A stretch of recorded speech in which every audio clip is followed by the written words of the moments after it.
Hi, നമുക്ക് കഥ കേൾക്കാം. അപ്പോൾ ഇന്ന് ഞാൻ പറയാൻ പോകുന്ന കഥ യോസേഫിനെ കുറിച്ചാണ്. നമ്മൾ കുറച്ച് കഥ യോസേഫിനെ കുറിച്ച് തുടർച്ചയായിട്ട് പറഞ്ഞായിരുന്നു. അതിൻ്റെ തുടർച്ച തന്നെയായിട്ടാണ് ഇന്ന് ഞാൻ കഥ പറയാൻ പോകുന്നത്. യോസേഫ് ഇപ്പോൾ എവിടെയാണ്? മക്കൾക്ക് ഓർമ്മയുണ്ടോ? യോസേഫ് ഇപ്പോൾ ഈജിപ്തിൽ ജയിലിലാണ്. ജയിലിൽ വെച്ച് യോസേഫ് 2 പേർക്ക് അവരുടെ സ്വപ്നം യോസേഫ് പറഞ്ഞു കൊടുത്തു. ആ പറഞ്ഞു കൊടുത്ത സ്വപ്നം ഒന്ന് അപ്പക്കാരനും പിന്നെ ഒന്ന് യോസേഫ് പറഞ്ഞു കൊടുത്തത് പാനപാത്രവാഹകനുമായിരുന്നു. അതിൽ പാനപാത്രവാഹകൻ രാജാവ് വീണ്ടും അയാളെ ജോലിക്കെടുത്തു. അന്നേരം ഹെൽപ്പ് ചെയ്യണമെന്ന് യോസേഫ് നേരത്തെ പറഞ്ഞിരുന്നു. അതിനനുസരിച്ചുള്ള ഹെൽപ്പോ കാര്യങ്ങളോ ഒന്നും പാനപാത്രവാഹകൻ ചെയ്തില്ല, മറന്നുപോയി. ഓക്കെ, അവൻ നല്ല സ്ഥാനത്തെത്തിയപ്പോൾ യോസേഫിനെ മറന്നുപോയി എന്നാണ് നമ്മൾ കണ്ടത്. അപ്പോൾ പിന്നീട് കുറേ കാലം, അതായത് ഒരു 2 വർഷക്കാലം യോസേഫ് ഈ ജയിലിൽ തന്നെ ആയിരുന്നു. അത് കഴിഞ്ഞ് അതങ്ങനെ പോയിക്കൊണ്ടിരിക്കുമ്പോൾ ഒരിക്കൽ ഈ രാജാവ്, ഫറവോൻ രാജാവ് കിടന്ന് ഉറങ്ങുമായിരുന്നു. ഉറങ്ങുമ്പോൾ ഉറക്കത്തിൽ ഒരു സ്വപ്നം കണ്ടു. അപ്പോൾ സ്വപ്നം എന്തായിരുന്നു എന്ന് വെച്ച് കഴിഞ്ഞാൽ ഒരു നദിയുടെ അരിക്. അപ്പോൾ നദി എന്താണെന്ന് നമുക്കൊക്കെ അറിയാമോ? അതായത് പുഴ, അല്ലെങ്കിൽ ഇംഗ്ലീഷിൽ പറഞ്ഞ റിവർ എന്ന് പറയും. അപ്പോൾ ഈ നദിയുടെ അരികത്ത് എപ്പോഴും സൈഡിൽ, അതായത് നദിയുടെ വെള്ളം പോകുന്നതിൻ്റെ 2 അരികത്തും എപ്പോഴും നല്ല പച്ച പുല്ലുണ്ടാവും, ചെടികളുണ്ടാവും, ട്രീസ് ഉണ്ടാവും, അങ്ങനെയുള്ള സാധനങ്ങളെല്ലാം ഉണ്ടാവും. അതുണ്ടാവുന്നതിനൊരു കാരണമുണ്ട്. അതായത് ഈ വെള്ളം ഇങ്ങനെ എപ്പോഴും നദിക്കടയും പുഴയക്കടയും ഒഴുകിക്കൊണ്ടിരിക്കുകയാണ്. അതുകൊണ്ട് ഇത് ഉണ്ടാവുന്നത്. ഓക്കെ, അതുകൊണ്ടാണ് ഈ നദികളുടെയൊക്കെ സൈഡിൽ ഇങ്ങനെ എല്ലാം ഉണ്ടാവുന്നതിൻ്റെ കാരണം. അപ്പോൾ അങ്ങനെ നമ്മളിപ്പോൾ ഈ ട്രെയിനിലോ ബസ്സിലൊക്കെ പോകുമ്പോൾ അല്ലെങ്കിൽ കാറിലൊക്കെ പോകുമ്പോൾ നമുക്ക് നദികളൊക്കെ കാണാൻ പറ്റും. ആ നദികൾ പോകുന്നതിൻ്റെ അങ്ങേ സൈഡും ഇങ്ങേ സൈഡൊക്കെ ഇതേപോലെ നല്ല പച്ച കളറ്, നല്ല ഭംഗിയായിട്ടായിരിക്കും ഇരിക്കുന്നത്. അതിൻ്റെ കാരണമാണ് ഇപ്പം ഞാൻ പറഞ്ഞത്. അപ്പോൾ അങ്ങനെയുള്ള ഒരു നദിയിൽ നിന്ന് 7 പശുക്കൾ ഈ നദിയിൽ നിന്ന് ഈ നദീ തീരത്തോട്ട് കയറി വന്നു, മേയാൻ വേണ്ടി കയറി വന്നു. അതായത് അവിടെയുള്ള പുല്ലും കാര്യങ്ങളും തിന്നാൻ വേണ്ടി കയറി വന്നു. അപ്പോൾ ഈ കയറി വന്ന 7 പശുക്കളെ കാണാൻ നല്ല ഭംഗിയായിരുന്നു. നല്ല തടിയുണ്ടായിരുന്നു, കണ്ടാൽ നല്ല അഴകുണ്ടായിരുന്നു. നല്ല ഭംഗിയുള്ള പശുക്കൾ, 7 പശുക്കൾ. ഈ 7 പശുക്കൾ അവിടെ വന്ന് ഈ നദിയുടെ തീരത്ത് പുല്ലും ഇതൊക്കെ മേഞ്ഞ് തിന്നുകൊണ്ടിരിക്കുകയാണ്. അതങ്ങനെ തിന്നുകൊണ്ടിരിക്കുന്നു. കുറച്ച് കഴിഞ്ഞ് കഴിഞ്ഞപ്പോൾ ഇതേ നദിയിൽ നിന്ന് വീണ്ടും 7 പശുക്കൾ വന്നു. അപ്പോൾ ഇപ്പോൾ വന്ന 7 പശുക്കൾ എങ്ങനെയാണെന്ന് വെച്ച് കഴിഞ്ഞാൽ ആദ്യം വന്ന 7 പശുക്കളെ പോലെ ആയിരുന്നില്ല.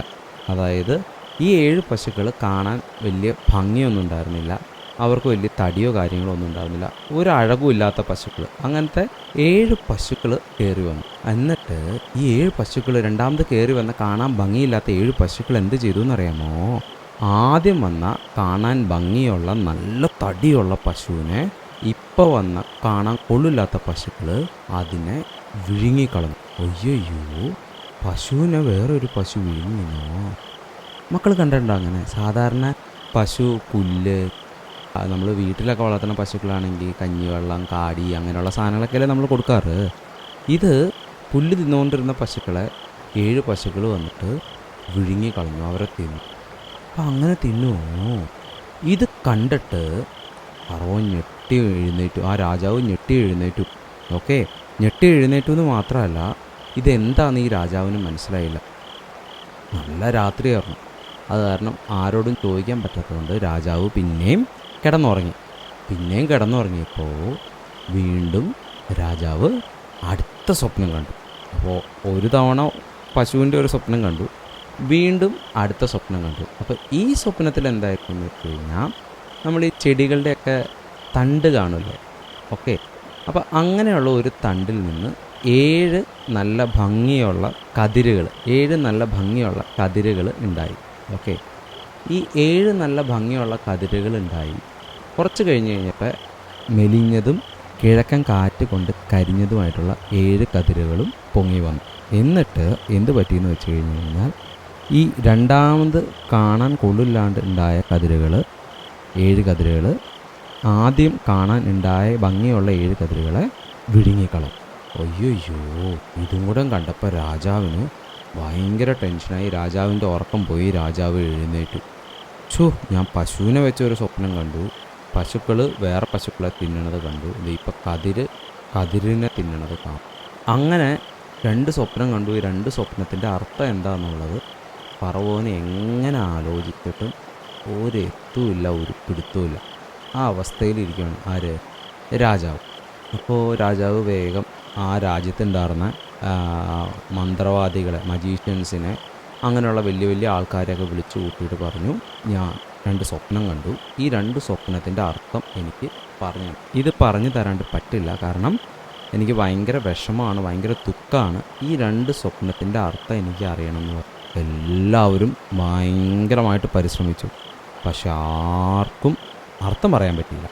വിഷമായി, കാര്യങ്ങളായി. അപ്പോൾ ഇതെല്ലാം കേട്ടിട്ട് പാനപാത്രവാഹകൻ അവിടെ ഉണ്ടായിരുന്നു. അപ്പോൾ പാനപാത്രവാഹകന് അപ്പോഴാണ് യോസേഫിനെ ഓർമ്മ വന്നു. അയ്യോ, ഞാൻ യോസേഫിനെ മറന്നുപോയല്ലോ, എനിക്ക് സ്വപ്നം പറഞ്ഞു തന്ന അവനല്ലേ, ഞാൻ രാജാവിൻ്റെ അടുത്തൊന്ന് പറയട്ടെ എന്ന് പറഞ്ഞ് പാനപാത്രവാഹകൻ രാജാവിൻ്റെ അടുത്ത് വന്നു. അപ്പോൾ രാജാവിൻ്റെ അടുത്തിട്ട് വന്ന് പറഞ്ഞു, രാജാവേ, എനിക്കൊരു കാര്യം പറയാനുണ്ട്. അപ്പോൾ രാജാവ് ചോദിച്ചു, എന്താണ് നിനക്ക് പറയാനുള്ളത്? അപ്പോൾ പാനപാത്രവാഹകൻ പറഞ്ഞു, ഞാൻ അങ്ങ് എന്നെ ജയിലിലാക്കിയില്ലേ, എന്നെ അപ്പക്കാരനും ജയിലിലാക്കിയില്ലേ? ആ ജയിലിലാക്കിയപ്പോൾ ജയിലിൽ ഞങ്ങൾ താമസിക്കുന്ന സമയത്ത് അവിടെ ഒരു ആളുണ്ടായിരുന്നു. അവൻ്റെ പേര് യോസേഫ് എന്നായിരുന്നു. ഞങ്ങൾക്ക് ജയിലിൽ വെച്ച് ഞങ്ങൾ 2 പേരും, അതായത് അപ്പക്കാരനും പാനപാത്രവാഹകനും സ്വപ്നങ്ങൾ കണ്ടു. 2 തരത്തിലുള്ള സ്വപ്നങ്ങൾ കണ്ടു. ഈ 2 തരത്തിലുള്ള സ്വപ്നങ്ങളുടെ അർത്ഥം യോസേഫ് ഞങ്ങൾക്ക് നന്നായിട്ട് പറഞ്ഞു തന്നു. ആ പറഞ്ഞ രീതിയിൽ തന്നെ കാര്യങ്ങളെല്ലാം സംഭവിച്ചു. അപ്പോൾ ആ യോസേഫിനെ ഒന്ന് വിളിച്ചു നോക്കിയാൽ അവന് ചിലപ്പെങ്കിൽ രാജാവ് കണ്ട സ്വപ്നത്തിൻ്റെ കാര്യം ഹെൽപ്പ് ചെയ്യാൻ പറ്റുമായിരിക്കും എന്ന് തോന്നണു എന്ന് പറഞ്ഞു. ആര് പറഞ്ഞു? പാനപാത്രവാഹകൻ പറഞ്ഞു. അപ്പോൾ ഇത് കേട്ടപ്പോൾ രാജാവിന് ഹാപ്പിയായി. കാരണം ഇവരുടെ സ്വപ്നം, 2 പേരുടെ സ്വപ്നം പറഞ്ഞ രീതിയിൽ കാര്യങ്ങളൊക്കെ സംഭവിച്ചു. അപ്പോൾ അയാളെ ഒന്ന് വിളിച്ച് നോക്കാമെന്ന് രാജാവ് തീരുമാനിച്ചു. ആരവിടെ? പട്ടാളക്കാർ വേഗം വന്നു. അവിടെ ജയിലിൽ ഇന്നാമത്തെ റൂമിൽ യോസേഫ് എന്ന് പറഞ്ഞൊരു പയ്യനുണ്ട്. അവനെ എത്രയും പെട്ടെന്ന് എൻ്റെ സന്നിധിയിൽ വിളിച്ചുകൊണ്ട് വരുന്നു ഉത്തരവിട്ടു. അങ്ങനെ ഈ പട്ടാളക്കാർ ചെന്ന് ജയിലിൽ നിന്ന് ഇറക്കി അവൻ്റെ മുടിയൊക്കെ വെട്ടി പുത്തൻ ഡ്രസ്സൊക്കെ ഇട്ട് രാജാവിൻ്റെ മുന്നിൽ കൊണ്ടുപോയി എത്തിച്ചു.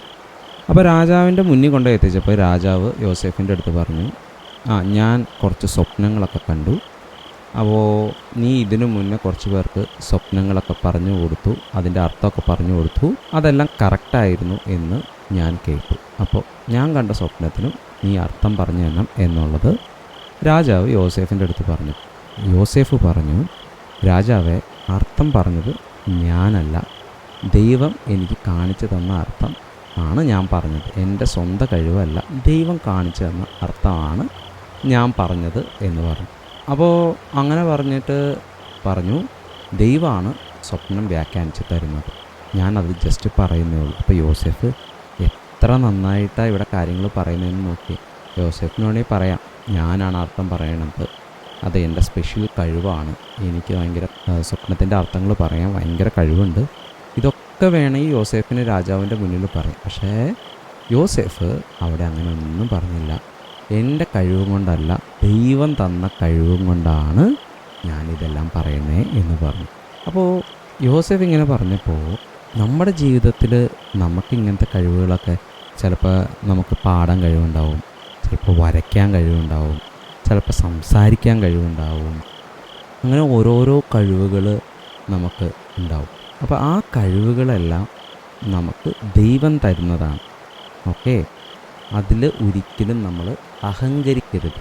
ഇവിടെ യോസേഫ് ഒരിക്കലും അങ്ങനെ ഒരു കാര്യം ചെയ്തില്ല. യോസേഫിൻ്റെ കഴിവെല്ലാം ദൈവം കൊടുത്തതാണ് എന്നുള്ള നിലയ്ക്കാണ് യോസേഫ് ഫറവോൻ്റെ മുന്നിൽ പറഞ്ഞത്. അപ്പോൾ എത്ര നല്ല മനസ്സുള്ള ആളായിരുന്നു അല്ലേ നമ്മുടെ ഈ യോസേഫ്. അപ്പോൾ യോസേഫ് അങ്ങനെ പറഞ്ഞു. അങ്ങനെ യോസേഫ് പറഞ്ഞു കഴിഞ്ഞിട്ട് എന്ത് സംഭവിച്ചു എന്ന് വെച്ച് കഴിഞ്ഞാൽ, ഫറവോൻ ഈ സ്വപ്നം വീണ്ടും പറഞ്ഞു. ഈ ഉണ്ടായ സംഭവങ്ങൾ, അതായത് 7 പശുക്കൾ വന്നു, 7 പുഷ്ടിയുള്ള നല്ല പശുക്കൾ വന്നു നദിയുടെ തീരത്തുനിന്ന്. അത് കഴിഞ്ഞപ്പോൾ കാണാൻ ഭംഗിയില്ലാത്തതും ഒരു ഗുണമില്ലാത്തതും ഭയങ്കര മെലിഞ്ഞതായിട്ടുള്ള 7 പശുക്കൾ പിന്നെയും വന്നു. ഈ കാണാൻ ഭംഗിയില്ലാത്തതും മെലിഞ്ഞതായിട്ടുള്ള പശുക്കൾ ഈ നദീതീരത്ത് തിന്നുകൊണ്ടിരുന്ന നല്ല 7 പശുക്കളെ അവർ വിഴുങ്ങിയത് മാത്രമല്ല, വിഴുങ്ങിയിട്ടും അവരെ കാണാൻ ഒരു ഭംഗി ഉണ്ടായിരുന്നില്ല, ഒരു തടിയും വെച്ചില്ല, പശുക്കളെ തിന്നതായിട്ട് തോന്നിയില്ല. അങ്ങനെ ആദ്യത്തെ സ്വപ്നം ഞാൻ കണ്ടു. അത് കണ്ട് ഞാൻ ഞെട്ടി എഴുന്നേറ്റു. അത് കഴിഞ്ഞിട്ട് പിന്നെയും ഞാൻ രണ്ടാമത് കിടന്നുറങ്ങി. ഉറങ്ങിയ സമയത്ത് അടുത്ത സ്വപ്നം ഞാൻ കണ്ടു. അപ്പോൾ അവിടെ ഞാൻ കണ്ട സ്വപ്നം എന്തായിരുന്നു എന്ന് വെച്ച് കഴിഞ്ഞ് കഴിഞ്ഞാൽ, നല്ല ഭംഗിയുള്ള നല്ല നിറഞ്ഞതുമായ 7 കതിരുകൾ ചെടിയുടെ തണ്ടിൽ നിന്ന് പൊങ്ങി വന്നു. അതിൻ്റെ പുറകെ ഉണങ്ങിയതും ഭയങ്കര മെലിഞ്ഞതുമായിട്ടുള്ള നേർത്തതും ആയിട്ടുള്ള കിഴക്കൻ കാറ്റ് കൊണ്ട് കരിഞ്ഞ കതിരുകളും വന്നു. ഈ കതിരുകൾ നല്ല കാണാൻ ഭംഗിയുള്ള പുഷ്ടിയുള്ള കതിരുകളെ വിഴുങ്ങിക്കളഞ്ഞു എന്ന് പറഞ്ഞു. അപ്പോൾ ഇതായിരുന്നു ഞാൻ കണ്ട സ്വപ്നം. അപ്പോൾ എനിക്ക് ഈ സ്വപ്നത്തിൻ്റെ അർത്ഥം നീ എനിക്ക് പറഞ്ഞു തന്നെ എന്നുള്ളതാണ് ആര് പറഞ്ഞത്? ഫറവോൻ യോസേഫിൻ്റെ അടുത്ത് പറഞ്ഞത്. അപ്പോൾ ഇത് യോസേഫിൻ്റെ അടുത്ത് ഫറവോൻ പറഞ്ഞു. അപ്പോൾ ഞാൻ ഇത് ഓൾറെഡി മന്ത്രിമാരുടെ അടുത്തൊക്കെ പറഞ്ഞു, അവരാർക്കും പറയാൻ പറ്റിയിട്ടില്ല, നിനക്ക് പറയാൻ സാധിക്കും എന്ന് പറഞ്ഞു. അങ്ങനെ സ്വപ്നം ദൈവം വഴി യോസേഫ് ഫറവോന് അതിൻ്റെ അർത്ഥം പറഞ്ഞു കൊടുക്കുകയാണ്. അപ്പോൾ യോസേഫ് പറഞ്ഞു, ആദ്യം വന്ന 7 നല്ല പശുക്കൾ 7 സംവത്സരം അല്ലെങ്കിൽ 7 വർഷമാണ് കാണിക്കുന്നത്.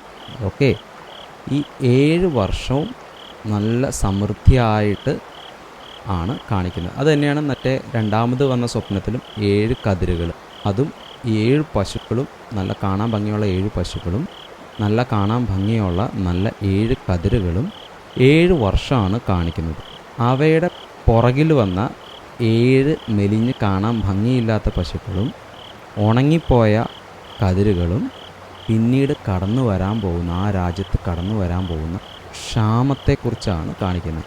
അപ്പോൾ അതാണ് സ്വപ്നത്തിൽ കാണിച്ചു തരുന്നത്. അപ്പോൾ ഇത് ഇത്രയും പറഞ്ഞപ്പോൾ ഫറവോന് മനസ്സിലായില്ല. അപ്പോൾ ഒന്നും കൂടെ യോസേഫ് അതിന് ഇത്തിരിയും കൂടെയും നല്ല മനസ്സിലാവുന്ന രീതിയിൽ, ഇപ്പം മക്കൾക്കും മനസ്സിലായിട്ടില്ലല്ലോ, അപ്പോൾ യോസേഫ് ഒന്നും കൂടെ നന്നായിട്ട് പറഞ്ഞു. അതായത് ഇനി വരുന്ന ആദ്യത്തെ 7 സംവത്സരത്തിൽ ഈ രാജ്യത്ത്, ഈ മിസ്രൈമിൽ നല്ല സമൃദ്ധി ഉണ്ടാവും, നല്ല ഭക്ഷണം, നല്ല കാറ്റ്, എല്ലാം നന്നായിട്ടുണ്ടാവും. ഓക്കെ, പക്ഷേ അതിനുശേഷം വരുന്ന 7 വർഷം ഭയങ്കര പട്ടിണിയായിരിക്കും. ഓക്കെ, ഭയങ്കര ക്ഷാമം ഉണ്ടാവും. ക്ഷാമത്തിൽ ദേശം ഭയങ്കരമായിട്ട്, അതായത് ഈ മിസ്രൈമിൽ ഭയങ്കര പ്രശ്നങ്ങളുണ്ടാവും, ആൾക്കാർക്ക് തിന്നാൻ ഫുഡ് ഉണ്ടാവില്ല, അങ്ങനെ പല കാര്യങ്ങളും സംഭവിക്കും എന്നുള്ളതാണ് ഈ സ്വപ്നം പറഞ്ഞു തരുന്നതെന്ന് യോസേഫ് പറഞ്ഞു.